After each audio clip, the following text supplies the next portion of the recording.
dua, waiting, hoping, but nothing seems to change. What if this difficult season is not the end of your story? Sometimes Allah allows us to go through moments that feel impossible.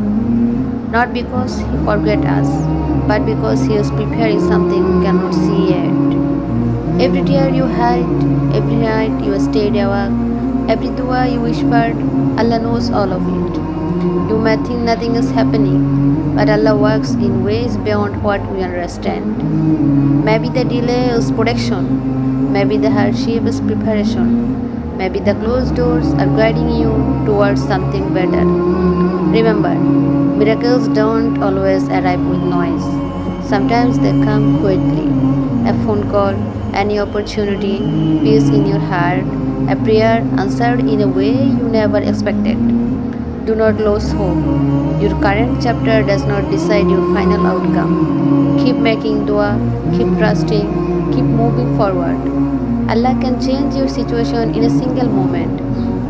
The tears you cry today may become the reason you smile tomorrow. This could be the chapter where Allah replaces your sadness with peace, your waiting with relief, and your tears with something beautiful. Trust His timing because Allah never abandons those who turn back to Him. Ya Allah, I trust your plan.